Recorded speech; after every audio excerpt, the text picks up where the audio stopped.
Acostumados a ser os que poñen o foco, esta vez foron eles o obxectivo deles. Es unha gran etapa e hai que despedirla con creces. Acompañados dos seus familiares, autoridades e convidados. Hoy traje a mis padres, a mi hermana y a mi novia para que me vean aquí en la graduación un poco. E con galas en branco e negro. Pues yo vengo un poco a ciegas, no tengo ni idea de nada. Solo que teníamos que venir de blanco y negro y listo. Os graduados do Centro de Formación da Deputación posaron no fotocol antes de entrar á gala que os seus compañeiros de primeiro de produción e realización organizaron para despedilos por todo o alto. Tenemos una ligera idea de cómo va, pero no lo sabemos. Todos tenemos muchas ganas de entrar para ver cómo está el escenario y todo, sí. 3, 2, 1. Foron os espectadores en riba do escenario da súa última película do curso.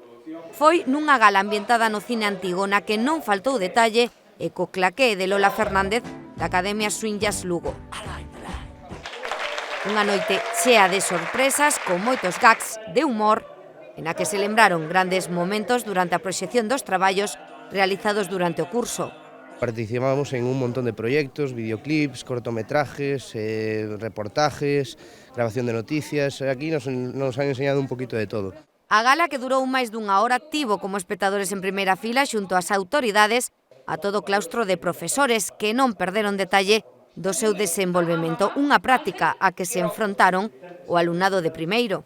Traballamos un montón, todos os meus compañeiros traballaron un montón, a verdade é que non hai ningunha queixa, estiveron sempre aí, sempre ao pé do cañón todos, a verdade é que foi moito esforzo, pero realmente ao chegar hoxe ves que merece a pena. Proba superada.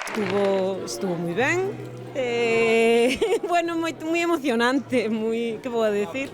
Para unha despedida que rematou coa entrega de diplomas, un diseño en forma de claqueta e liderado polo presidente da Deputación en funcións, quen desexou sorte os novos produtores e realizadores do audiovisual. Este goberno da Diputación ven apostando, como fixo anterior, pola formación de calidade e con prácticas reais no mundo real, que creo que é importante para os rapaces que veñen a formar parte desta gran familia que xa é a familia TIC e que esperemos que teñan un futuro no sector audiovisual. Fin dunha etapa ambientada no pasado para pensar agora nun futuro máis prometedor. Sempre estou aberto tamén ao autoempleo, montar unha pequena produtora, incluso con algún compañeiro ou antigos compañeiros, e facer pequenas cousas, non? Porque a idea é sempre facer cousiñas. Porque isto non é o final da película.